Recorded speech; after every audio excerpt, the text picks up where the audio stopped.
저는 손재주가 그렇게 많지 않습니다. 좀 없는 편에 속하죠.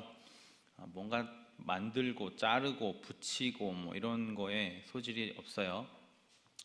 이게 큰 문제입니다. 왜냐하면 제가 이 보육교사의 남편이기 때문이죠. 제 아내가 어린이집 선생님이거든요. 근데 붙이고 오리고 자르고 하는 거를 잘 못하니까 도와줄 수가 없어요. 처음에 이제 뭐 사귈 때나 결혼 전이나 결혼 초반에 이제 도와달라고 몇 번 했을 때는 제가 도와줬던 적이 있습니다. 그렇게 도와줬더니 처음부터 다시 만들더라고요. 그러니까 이제 제가 잘라놓고 붙여놓은 게 영이 성에 안 차고 이상했던 거죠. 근데 솔직히 제가 봐도 이상했어요. 삐뚤삐뚤해가지고 예쁘지가 않더라고. 그래서 이제 제가 옛날에 대학 다닐 때 그때도 이제 유아교육과가 학교에 있었기 때문에 그 유아교육과 친구들하고 교제하는 신학과 제 동기들이나 선후배가 다 그런 이야기를 했어요. 유아교육과 친구들 만나면 밤이 새도록 자르고 오리고 붙이고를 해야 된다는 거예요. 근데 저는 그 밤이 새도록 자르고 오리고 붙이고 해서 해방되었습니다. 저의 이 파멸적인 손재주로 인해서 아주 해방이 되었죠. 손재주가 없는 사람은요, 작품을 잘 만들고 싶어도 멋진 작품을 만들기가 쉽지가 않습니다. 그에 반해서 손재주가 좋은 사람은 자기가 원하는 것들을 슥슥 만들어내기 쉽죠. 유명한 화가나 조각가들의 작품들을 한번 보세요. 우리가 그냥 그림 그리고 뭐 이렇게 해놓은 거랑은 비교가 안 되도록 뛰어난 작품들이 있지 않습니까? 혹시 그 밥 아저씨라고 그 외국인인데 아시는지 모르겠어요. 제가 어렸을 때 EBS에서 그림 그리는 프로그램을 했던 분입니다. 이제 지금 생각하면 그냥 외국에 있는 프로그램을 장막만 깔아가지고 이제 보내줬던 것 같아요. 아무튼 근데 이제를 이렇게 딱 펴놓고 거기다가 이제 물감도 짜놓고 뭐 이것저것 뭐 붓도 있고 뭐 희한하게 생긴 것들을 가지고 이제 막 그림을 그리는데 굉장히 쉽게 그려요. 어렵게 그리지 않습니다. 뭔가 그분의 이 손짓 발짓을 얼굴 표정을 보면 굉장히 자유로워요. 근데 그 완성된 그림은 항상 한결같이 너무 멋진 거예요. 근데 그 아저씨의 단골 멘트가 이거였어요. 참 쉽죠? 여러분도 해보세요. 그림의 매력에 푹 빠질 겁니다. 그 이야기를 매번 하는 거예요. 매번. 그래서 저는 진짜 쉬운 줄 알고 저도 스케치북을 어렸을 때 펴놓고 엄마 아빠한테 얘기해서 나도 물감 좀 어떻게 해줘 그래갖고 물감 짜놓고 기다렸어요. 그리고 이제 그 밥 아저씨와 함께 그림을 그리기 시작했습니다. 다시는 그리지 않았어요. 그 이후로. 쉽기는 뭐가 쉬워? 저의 이 파멸적인 손재주는 어렸을 때도 역시 마찬가지였던 거죠. 만들고 오리고 붙이고 뿐만이 아니라 그림 그리는데도 소질이 없을 줄은 몰랐어요. 조각가도 마찬가지죠. 이 조각하는 분들 뭐 영상 같은 거 유튜브에 요즘 잘 나오니까 한번 찾아보세요. 그냥 나무 토막 같은 거 이렇게 갖고 있다가 뭔가 뭐 그림을 그리지도 않고 설계 도면을 그리지도 않고 갑자기 막 깎아내기 시작합니다. 우리가 그렇게 깎아내면 뭐가 돼요? 나무 쓰레기가 돼요. 근데 그분들이 막 깎아내니까 멋있는 작품이 된다라는 거예요. 그걸 보면 한 가지를 알 수 있어요. 똑같은 재료, 똑같은 상황을 가지고 누가 만지냐에 따라, 누구의 손길을 타느냐에 따라 뭐 도저히 써먹을 수 없는 그런 쓰레기가 되기도 하고 평범한 작품이 되기도 하고 세기의 명작이 되기도 한다라는 것입니다. 하물며 그런 돌덩이나 물감이나 나무 조각들도 그렇게 누가 만지냐에 따라서 그렇게 바뀌는데 그럼 우리의 인생, 우리의 삶은 어떨까요? 성경에는 많은 인물들이 나오죠. 그리고 성경에 나오는 많은 인물들은 대부분 다 나름대로의 변화의 과정들을 겪은 사람들입니다. 마치 투박한 재료가 누군가의 손길을 거쳐서 쓰레기가 되든 평범한 작품이 되든 놀라운 명작이 되든 그렇게 변화하는 것처럼 이 사람들이 이 시간에 따라서 그가 누구를 만나고 어떤 일을 경험하고 하느냐에 따라서 변화되는 모습들을 많이 본다라는 것이지요. 어떤 사람은 다시는 못 쓸 것처럼 변화되기도 했고요. 어떤 사람은 그냥 평범하게 그냥 그렇게 변화되기도 했고요. 어떤 사람은 정말 이 성경에서 반짝반짝 빛나는 별과 같이 변화된 사람도 있습니다. 많이 있죠. 뭐 맹인거지 바디메오도 변화됐고, 삭개오도 변화됐고, 우리 신약 성경의 3분의 2 가량을 작성한 바울 선생님도 변화되었고, 예수님께 나와서 내가 어떻게 영생을 얻겠냐고 물었던 젊은 율법 교사도 나름대로의 변화가 있었고, 예수님께서 공을 들여 3년 동안 가르치신 그의 제자들도 나름대로의 각자의 변화의 과정들을 겪었죠. 그 변화의 과정들을 겪은 사람들을 보면 여러 가지 갈래로 나뉘고 있다는 것을 우리는 알 수가 있습니다. 저는 오늘 그 중에 바울과 함께 했던 마가라고 하는 한 청년의 모습을 통해서 과연 우리는 어떤 손에 붙들려야 할까 살펴보고자 합니다. 디모데후서 4장 11절을 보면 사도 바울이 이렇게 이야기를 합니다. 디모데 교회에 이렇게 보내는데, 디모데에게 누가만 나와 함께 있느니라. 네가 올 때에 마가를 데리고 오라. 그가 나의 일에 유익하니라 라고 이야기를 하고 있어요. 이 마가라고 하는 인물이 디모데후서에서 처음 나오는 인물이 아니고 이전에도 여러 번 나타났던 인물입니다. 그 중에서 이제 성경에서 우리가 잘 살펴볼 수 있는 내용 중에 하나는 사도 바울의 1차 선교 여행 때예요. 1차 선교 여행 때 바울과 바나바와 그리고 마가 이 인물이 함께 동행해서 출발을 하게 됩니다. 우리 교회도 코로나 이전에 단기 선교를 여러 번 갔다고 제가 들었어요. 그때 이제 단기 선교를 준비해 보신 분들은 아시겠지만 단기 선교 준비할 때 제일 중요한 게 뭡니까? 단기 선교할 때 제일 중요한 게 뭐예요? 돈일까요? 시간일까요?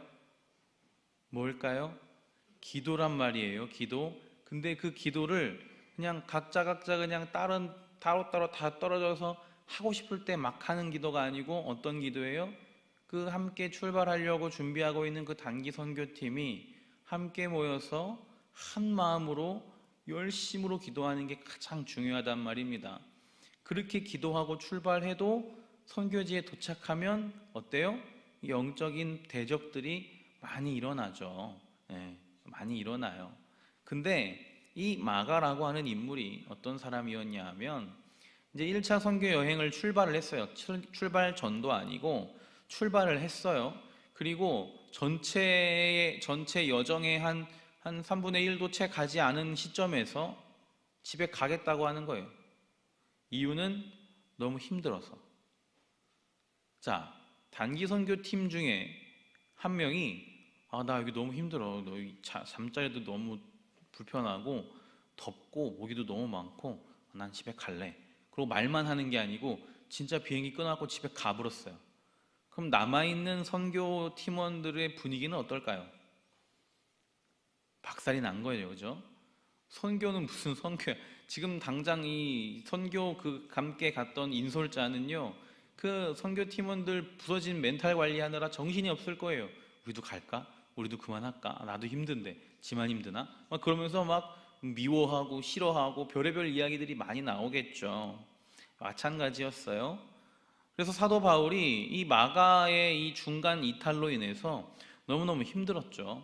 그래서 2차 선교 여행을 준비할 때에 그 일 때문에 바나바와 분쟁이 일어납니다. 왜냐하면 바나바는 마가가 자기 조카였거든요. 자기를 데려가고 싶었어요.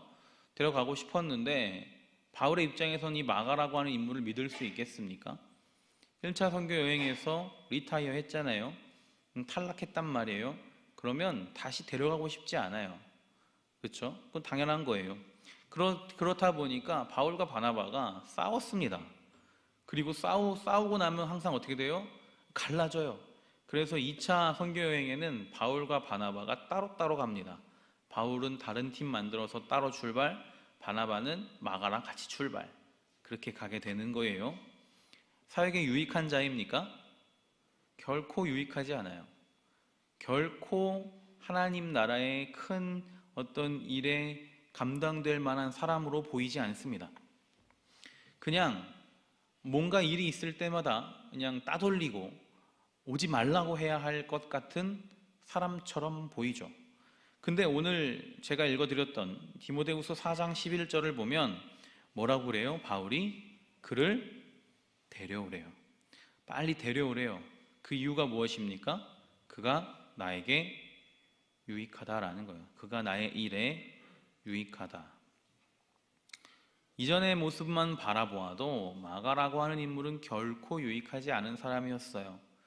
그러면 사도 바울이 이제 와서 그냥 사탕 발림 조금 하면서 그를 이렇게 다독이려고 했겠습니까?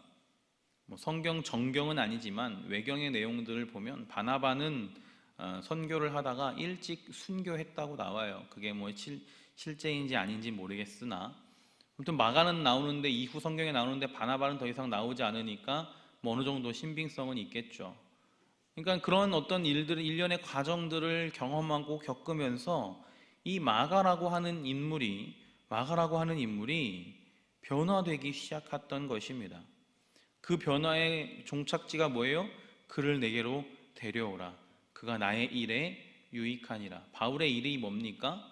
바울의 일은요 하나밖에 없어요. 사도 바울이 자신도 다메섹에 가는 그 길 위에서 예수 그리스도를 만난 이후부터 그의 인생의 목적은 단 하나밖에 없죠. 그게 뭡니까?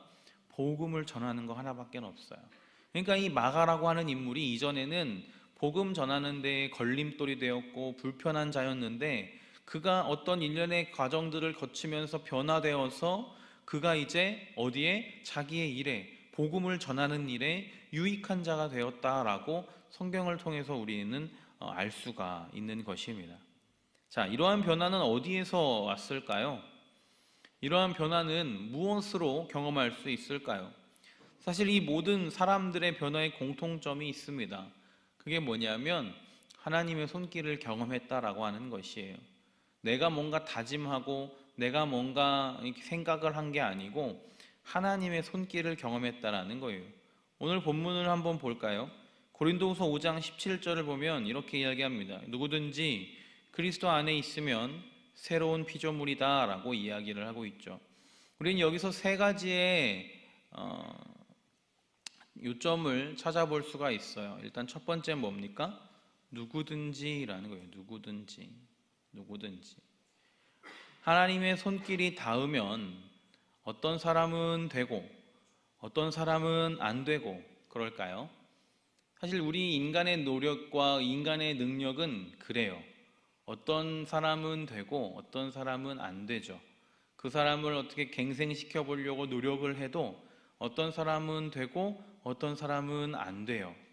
그래서 안 되는 사람은 막 감옥에 가두기도 하고 사형을 시키기도 하고 막 그렇게 하는 거 아니겠습니까? 어떻게 해도 도저히 이 계도가 안 될 것 같으니까 그렇게 하는 거죠. 근데 하나님의 손길에 닿으면 누구든지 그 누구도 가릴 게 없다라는 거예요. 자, 그 누구든지 그 모든 사람들이 뭘 합니까? 두 번째 중점은 뭐예요? 그리스도 안에 있으면이라는 거예요. 이거는 우리가 이제 제가 지금 말씀드리는 말로 조금 편하게 바꾸면 하나님의 손에 붙들리면이라는 말이죠. 누구든지 하나님의 손길이 닿으면, 누구든지 하나님의 손에 붙잡히면, 누구든지 예수 그리스도를 붙잡는다면 세 번째 중점이 무엇입니까? 새롭게 된다라는 거예요. 새롭게 된다. 세 가지의 중점. 누구든지 예수에 붙어 있으면 어떻게 된다고요? 새롭게 변화한다라는 거예요. 새롭게 변화한다. 자, 근데 여기서 이야기하는 이 새롭게 변화한다라고 하는 그 수준이 어느 정도이겠습니까? 어느 정도일까요? 그냥 꼬재재한 거 씻겨놓고 연지검지 찍어놓고 립스틱 짙게 발라놓으면 새롭게 되는 것입니까? 아니죠. 그거는 그냥 겉치장만 해놓은 거죠. 새롭게 변화된다라고 하는 것은요, 이전의 모습과는 완전히 다른, 그냥 뭔가 겉모습만 다른 게 아니고 그 질적인 수준 자체가 완전히 다른 변화의 모습을 의미합니다. 완전 다른 거예요. 이전의 내 모습과는 완전 다른 모습으로 변화되는 거예요. 그게 뭐예요? 새로운 피조물이라고 하는 것입니다. 근데 그렇게 변화하기 위해서는 뭐가 필요하다고요? 하나님의 손길이 필요하다라는 거예요. 하나님의 손길이. 제가 많은 영상들을 보다가 이 영상을 보고 정말 그렇구나라고 한 가지 깨달아서 여러분들하고 함께 보고 싶어서 가지고 왔습니다. 우리 영상 한번 보고, 짧지만 영상 한번 보고 계속해서 이어가도록 할게요.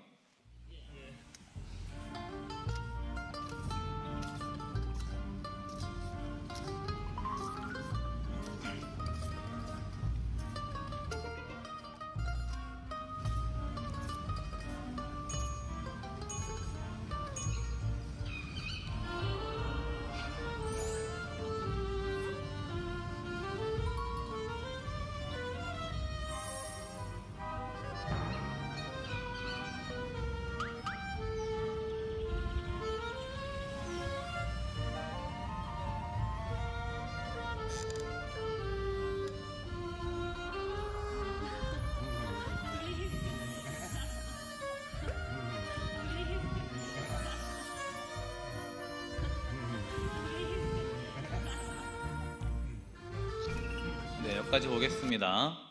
네, 저 아저씨의 표정이 엄청 해맑죠? 우리도 그렇게 해맑은 표정으로 만났으면 좋겠어요.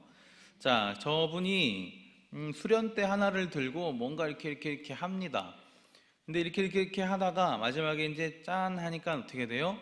예쁜 목걸이 줄이 딱 완성이 되죠. 전 저 영상 보면서 저 줄이 딱 완성될 때 예쁘다 그랬는데, 다들 우리 성도님들은 1부 때도 그랬지만 역시 감수성이 모자라. 다 좋아하는 분들이 한 명도 없어. 저만 좋아했던 것 같아요. 그래도 마음속으로는 좋아했다고 생각하겠습니다. 자, 근데 그렇게 쫙 만들고 예쁘게 만들고 또 이렇게 닫혀져 있던 꽃봉오리도 꼭꼭 누르고 하니까 저게 연꽃이죠. 수련이면 연꽃이라는 거잖아요, 그죠? 연꽃도 확 피고 하는 것을 보게 됩니다. 사실 아무것도 아니에요, 그렇죠? 우리 성도님들 어렸을 적에도 많이 가지고 노셨을 거고, 수련대 하나 연꽃 뭐 가서 꺾어가지고 그냥 막 휘두르기도 하고 막 했던 거 아니겠습니까? 근데 거기에 저 아저씨의 나름대로의 기술이 담겨져 있는 손길이 딱 닿으니까 어떻게 돼요?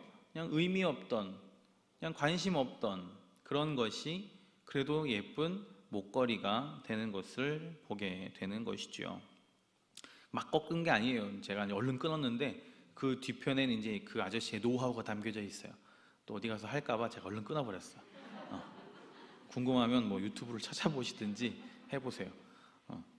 자, 이런 것처럼 이게 이제 변화의 능력이에요. 변화되는 과정인 거예요. 자, 보세요. 이전의 모습과 변화된 모습이 뭔가 비스무리합니까? 전혀 다르죠. 예상하지 못했던 모습이죠. 상상할 수 없었던 그런 모습으로 변화된다라는 거예요. 저는 수련대를 이렇게 꺾으면 그 안에 그렇게 예쁜 분홍색이 나올 줄은 상상도 못했어요. 그렇게 예쁜 모습으로 변화된다라는 거예요. 그게 뭐예요? 능력 있는 자의 손이 닿으면 변화되는 과정인 거예요. 자, 그럼 우리 하나님은 어떤 능력이 있습니까? 하나님께서 누구든지 예수 그리스도 안에 있으면 변화된다라고 했는데, 그 예수 그리스도의 능력은 어떠한 능력입니까?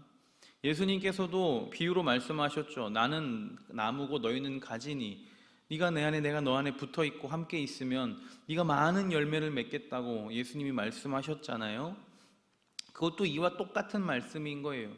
예수 안에 붙어 있으면, 하나님 안에 붙어 있으면, 하나님의 손길이 닿는 곳에 있다라고 한다면 그 놀라운 능력이 우리를 변화시킨다는 거죠.